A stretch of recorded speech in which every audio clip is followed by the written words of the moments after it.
Hi viewers, welcome back to Sahara TV. My name is Adeola Fayehun. Now in this segment, we like to talk with a Nigerian that lives in London that we really appreciate what she's doing. She just published a novel, by the way. Her name is Tolulope Popoola. She's a writer, a blogger, and she's been described as a voracious reader. She was born in Lagos, Nigeria, but she moved to England where she got her university education in accounting and business economics, and she got her master's in finance and investment. She started writing a blog in 2006, and she took a few writing classes before she created an online fiction series called In My Dreams It Was Simpler. Now she started writing for magazines. In 2008, she left accounting to concentrate on writing full-time.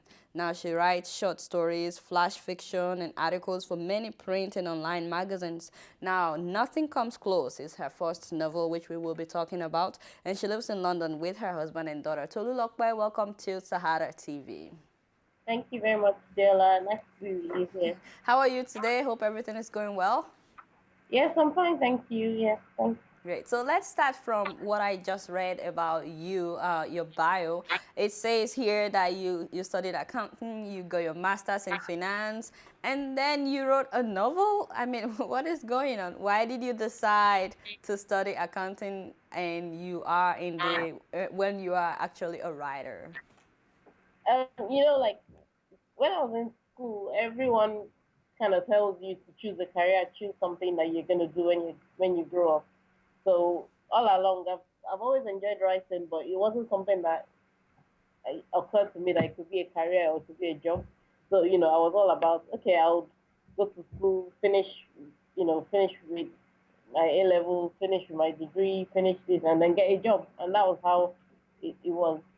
And since I enjoyed, you know, like the economics and so on. So I always thought that was what I was going to be when I finish. When I finish, I was always going to do accounting and economics, and that was fine. I mean, I hated some of the subjects, but I managed to pass them, and you know, getting the degree was easy. Getting you know, finishing from school was easy, but when I started working, I didn't realize I actually hated the job. I hated my job as an accountant. It was quite boring. Wow. It wasn't creative, and me being a creative person, I hated the routine of doing the same thing over and over again every day. And so I started thinking of what I could do to actually, make use of my creative talents, and that was what made me realize that actually I'm in the wrong place completely. I'm in the wrong job. I mean, just to echo what you're talking about, you went to secondary school in Nigeria, right? Am I right Yes, about that? yes. I mean, there's this thing in Nigeria when you get to secondary school, especially your senior class, you have to choose either science class or commercial class or art class. So I mean, a lot of people back home will look up to, oh, I want to be a doctor, I want to be a lawyer. Nobody really says, well, at least back then nobody was saying I want to be a Nobody writer. thinks of being a writer. No, it's not. It's not on your choices anyway. It's not on the list of choices that you have. You have the engineers, the doctors, lawyers, and so on. Even if you're gonna do something commercial, you're thinking more in the line of okay, I'm gonna be an accountant, a banker, or stuff like that. Nobody Yeah. thinks of using literature. Even though I was good in literature in school, it just didn't occur to me that it's something that I could do as a career. I Yeah. didn't even know anybody who was a writer. I didn't meet anybody who was a writer. Even though I loved reading books, but I didn't know Wow. anyone like around me who was a writer. And I see. so it just So, yeah, but it just then after you finished, then you got your master's in finance and all that. You actually worked for some years before you started going back to writing. Is that correct? yeah, yes, I worked for some years. Yeah, I worked in like different companies. I worked in a law firm. I worked in a manufacturing company, and so on. But doing the same job over and over again after a while, it just became absolutely boring. I hated it. I was about I to hate, ask, I what hated was it? I was about to ask that, what happened? What caused the change? Why did you decide to go back to writing? you know, just I think I had a bit of a midlife crisis, if you can call it that. I just woke up one day and thought, what the hell am I doing in my life? I hate my job. I hate waking up on Monday morning and getting on the train and going to work. And someone was telling me that you better love what you do because you're going to be doing it for the next 40, 50 years of your life. So I was thinking, Huh? there's no way I'm gonna enjoy waking up every morning and going to work as an accountant for the next For the 40 years next of 40, 50 years of your life. no, there isn't. I'm just gonna be depressed all my life if I do that.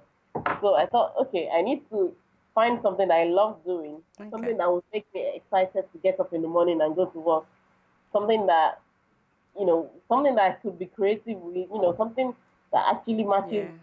my Something my that you own. can use your imagination. Yeah. That's So great.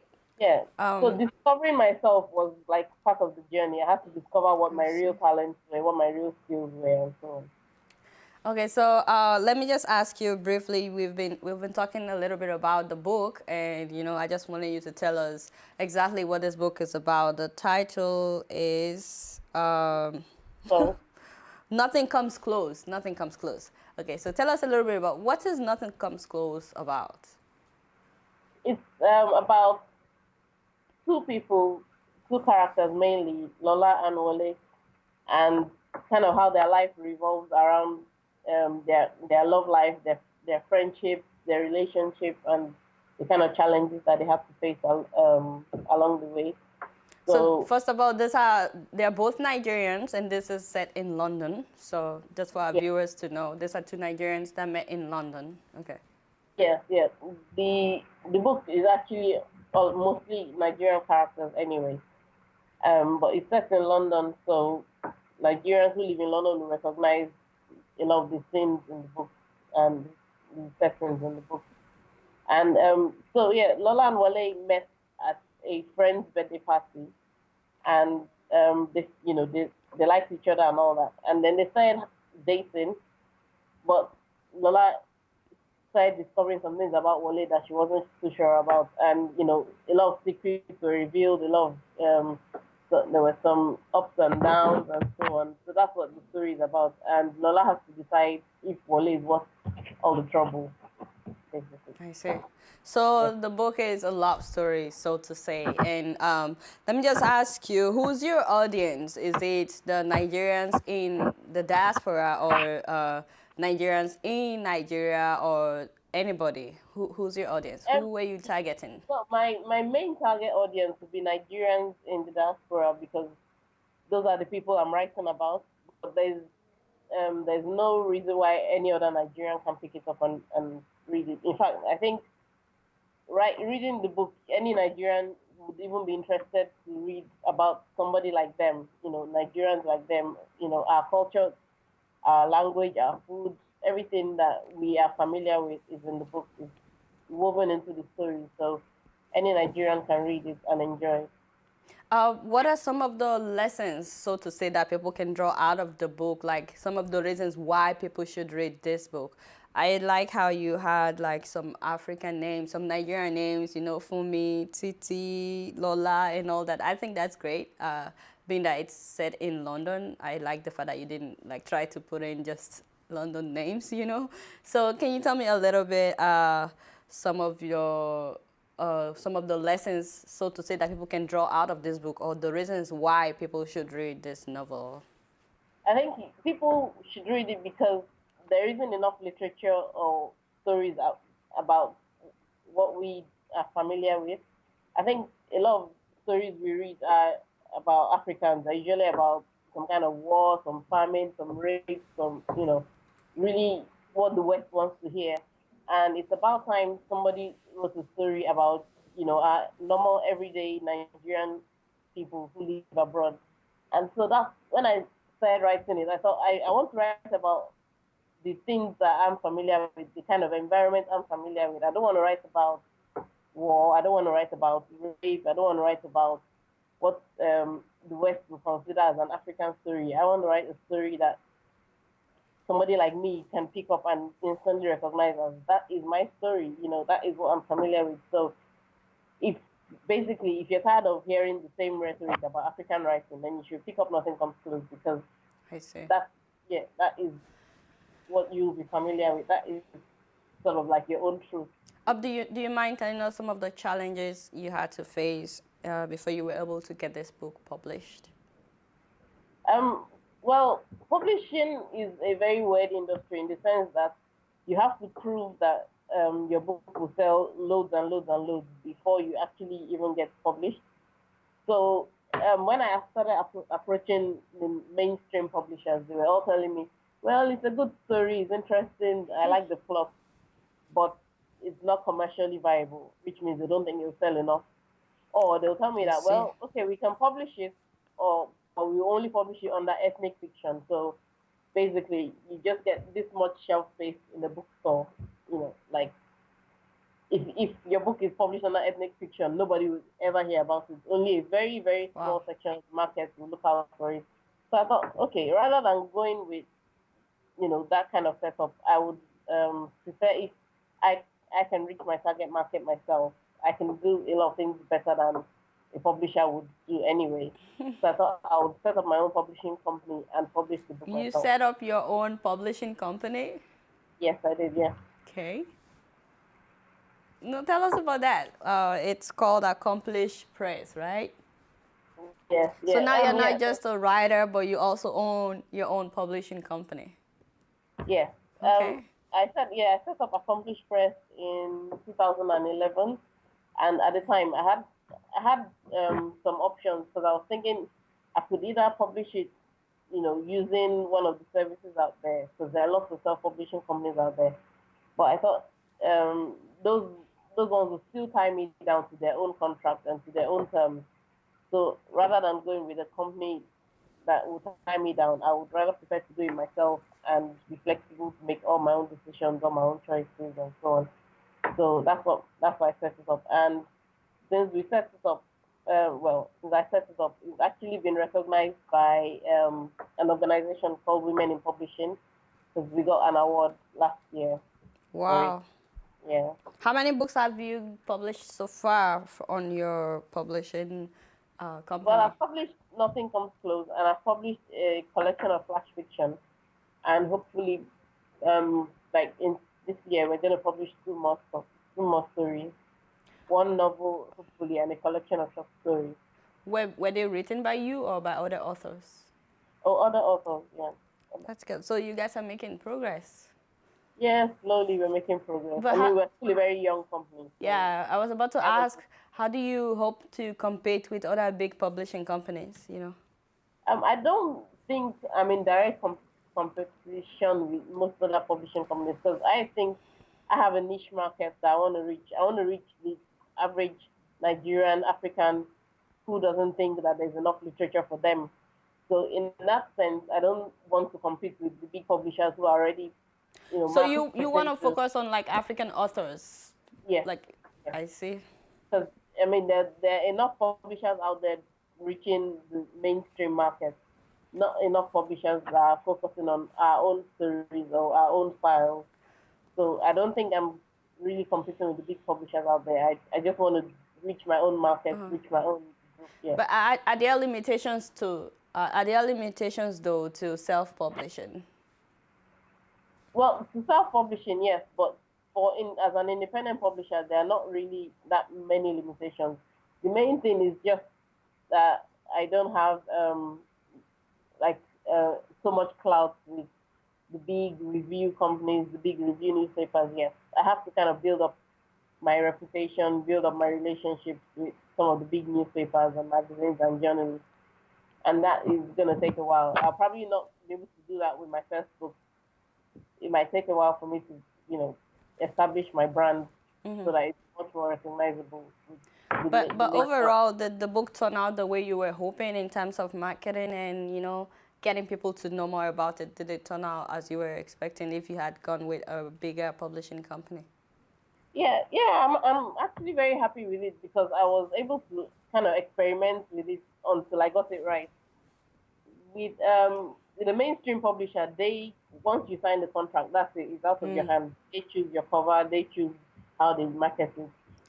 They might and so on. But for me, because flexible enough to choose, I'm flexible enough. I can make my own decisions and I can decide. Okay, actually, I prefer this cover or I prefer this Yeah. review. I prefer, so I'm able to do things better in that sense because nothing is set in stone until I've All right. actually made final decision. So, Tolu, let's talk a little bit about the fact that now that you have gone back to your first love, do you feel better fulfilled, or you miss being an accountant and all that? Oh, I definitely don't miss being an accountant. I can Okay. tell you that.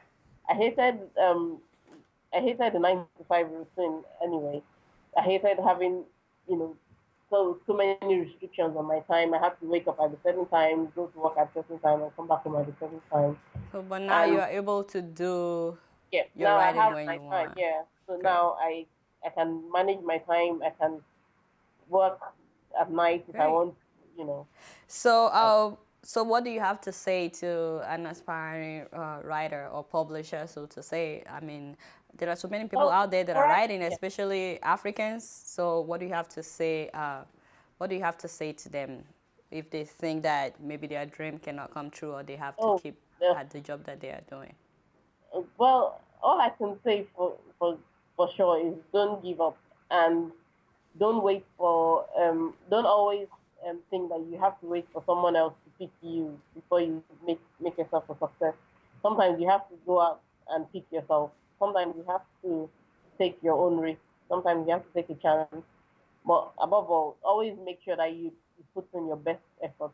Mm, Because even if somebody else says, okay, I will publish you, there's no point publishing a rubbish book to read. mm. You still have to So, make sure that you develop your yeah, talent. You know, develop your talent, make sure that your work is as good as it can be as it before can you be. actually go out there and Okay. make yourself known to people. Do you have any future projects? Anything that you're working on right now? That Yeah, yes, I'm already working on my second book, okay. so I'm hoping that I can finish that this year. Great. And yeah, so that's one project. Okay. I'm also writing flash fiction for a publication, and I'm also doing some freelance work on the side. So I Wow. still have some things on my plate I'm doing.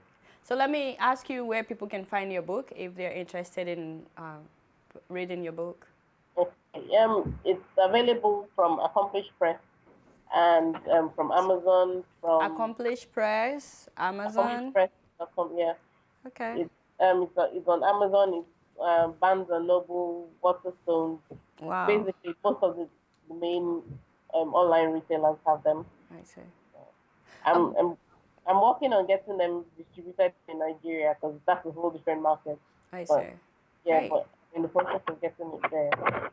Well, the last thing that I wanted to ask you, Tolu, is do you have any advice for parents who think that there is no lucrative career in something like writing or arts?